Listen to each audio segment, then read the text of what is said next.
ಕೊಲೆ ಪ್ರಕರಣಕ್ಕೆ ಸಂಬಂಧಪಟ್ಟಂತೆ ಇಬ್ಬರ ಕೊಲೆ ಆರೋಪಿಗಳಿಗೆ ಸಿಗ್ತಿಲ್ಲ ವಕೀಲರು. ನೋಡಿ, ಇಂತಹ ಬೆಳವಣಿಗೆಗಳಾಗಬೇಕು ಅಂದಾಗ ಮಾತ್ರ ಈ ಆರೋಪಿಗಳಿಗೆ ಇಂಥವ್ರಿಗೆ ಬುದ್ಧಿ ಬರುತ್ತೆ.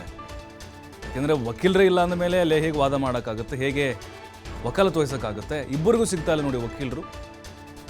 ಆರೋಪಿಗಳ ಪರ ವಕಾಲತ್ತನ್ನು ವಹಿಸದೇ ಇರೋಕೆ ವಕೀಲರು ಈಗ ನಿರ್ಧಾರವನ್ನು ಮಾಡಿದ್ದಾರೆ. ನೇಹಾ ಕೊಲೆ ಆರೋಪಿಯಾಗಿದ್ದಾನೆ ಫಯಾಜ್. ದೊಡ್ಡ ಮಟ್ಟದ ಕೂಗು ಕೇಳಿ ಬಂದಿತ್ತು, ಯಾವ ವಕೀಲರು ಕೂಡ ಅವರ ಪರ ವಕಾಲತ್ತು ವಹಿಸಬಾರ್ದು ಅಂತ. ಅಂಜಲಿದು ಕೂಡ ಅಷ್ಟೇ, ಗಿರೀಶ್ ಅಲಿಯಾಸ್ ವಿಶ್ವ, ಅವನ ಪರವಾಗೂ ಕೂಡ ಯಾರು ವಾದ ಮಾಡಬಾರ್ದು ಅಂತ ದೊಡ್ಡ ಮಟ್ಟದ ಹೋರಾಟ ಆಯಿತು. ಸದ್ಯಕ್ಕೆ ಫಯಾಜ್ ನ್ಯಾಯಾಂಗ ಬಂಧನದಲ್ಲಿದ್ದಾನೆ. ಇನ್ನು ಗಿರೀಶ್ ಅಲಿಯಾಸ್ ವಿಶ್ವ CID ಕಸ್ಟಡಿಯಲ್ಲಿದ್ದಾನೆ.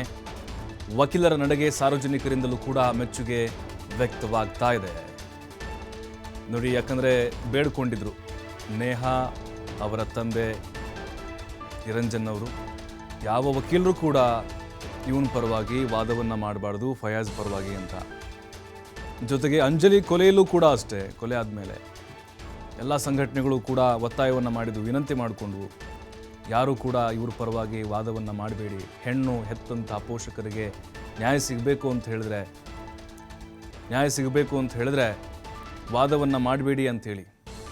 ಹಾಗಾಗಿ ಈಗ ಅವರ ಪರವಾಗಿ ವಾದ ಮಾಡೋಕ್ಕೆ ವಕೀಲರೇ ಇಲ್ಲ ಅಂದಮೇಲೆ ಖಂಡಿತವಾಗ್ಲೂ ಕಾನೂನಾತ್ಮಕವಾಗಿ ಅವ್ರಿಗೇನು ಶಿಕ್ಷೆ ಆಗಬೇಕು ಅದು ಆಗೇ ಆಗುತ್ತೆ, ಆಗಲೇಬೇಕು ನೋಡಿ. ಎಂತಿಂಥ ಪ್ರಕರಣಗಳಲ್ಲಿ ನಾವು ವಕೀಲರು ವಾದ ಮಾಡೋದನ್ನು ನೋಡ್ತಾ ಇರ್ತೀವಿ. ಆದರೆ ಇದು ಆ ಬರ್ಬರವಾಗಿ ಯಾವ ರೀತಿಯಾಗಿ ವಿಕೃತ ಮನಸ್ಥಿತಿಯಿಂದ ಕೊಲೆ ಮಾಡಿದ್ರು ಇಬ್ಬರೂ ಕೂಡ ಅಮಾನುಷವಾಗಿ, ಆ ಕುಟುಂಬಗಳ ಕಣ್ಣೀರು ಹಾಕೋ ಕಾರಣರಾದರು. ಅಂಥವ್ರಿಗೆ ಇದೇ ರೀತಿ ಇನ್ಮುಂದೆ ಆಗಿರ್ಬೋದು. ಈ ಎರಡೂ ಕೇಸ್ಗಳು ಕೂಡ ಒಂದು ಪಾಠ ಆಗಬೇಕು.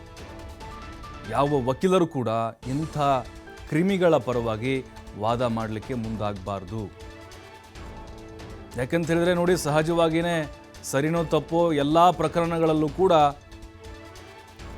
ವಕೀಲರು ವಾದ ಮಾಡೇ ಮಾಡ್ತಾರೆ. ಈಗ ಎಂತೆಂಥ ರೇಪ್ ಪ್ರಕರಣಗಳಲ್ಲೇ ವಕೀಲರು ವಾದ ಮಾಡಲ್ವಾ?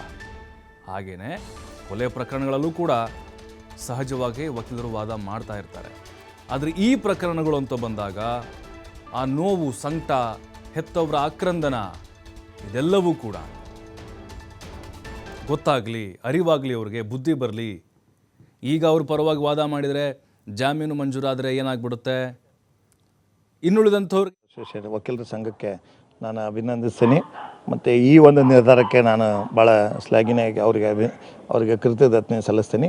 ಇದೇ ರೀತಿ ನಮ್ಮ ಕರ್ನಾಟಕ ವಕೀಲರ ಸಂಘ ಕೂಡ ಮತ್ತು ಪರಿಷತ್ತು ಕೂಡ, ಕರ್ನಾಟಕ ವಕೀಲರ ಪರಿಷತ್ತು ಕೂಡ ಇದೆ. ಇಡೀ ರಾಜ್ಯಾದ್ಯಂತ ಯಾರು ಕೂಡ ಇಂಥ ಆರೋಪಿಗಳಿಗೆ ಯಾರು ಕೂಡ ವಹಿಸಲಾರ್ದಂಗೆ ಕಾಪಾಡಬೇಕು.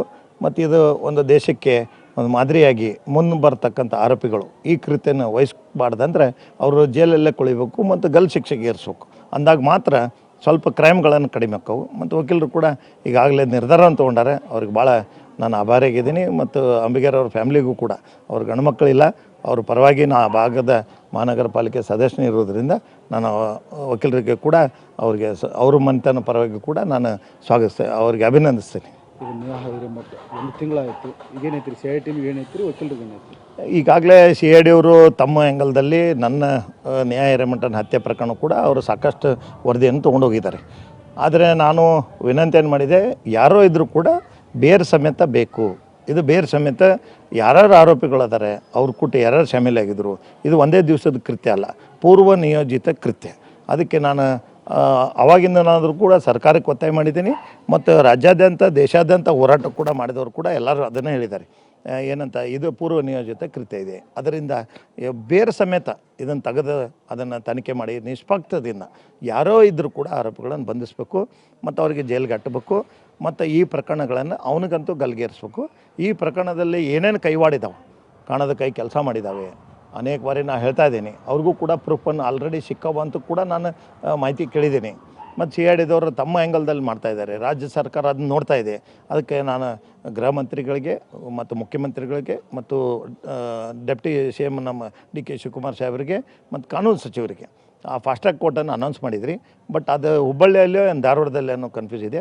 ಈಗ ಇಲೆಕ್ಷನ್ ರಿಸಲ್ಟ್ ಆದ ನಂತರ ತಾವು ಆ ಕೋರ್ಟನ್ನು ಹುಬ್ಬಳ್ಳಿಗೆ ಕೊಡಬೇಕು ಈ ಎರಡೂ ಪ್ರಕರಣಗಳನ್ನು ಆ ಒಂದು ಕೋರ್ಟಿಗೆ ಕೊಡಬೇಕಂತನೂ ಕೂಡ ನಾನು ಬೇಡ್ತೀನಿ. ಮತ್ತು ಈಗೆಲ್ಲರೂ ಸ್ಪಂದಿಸೋದಕ್ಕೆ ನಾನು ಅಂಬಿಗರ ಕುಟುಂಬ ವತಿಯಿಂದ ಮತ್ತು ಇಡೀ ನಾಗರಿಕರ ಸಮಾಜದಿಂದ ಅವರಿಗೆ ನಾನು ಅಭಿನಂದಿಸ್ತೀನಿ.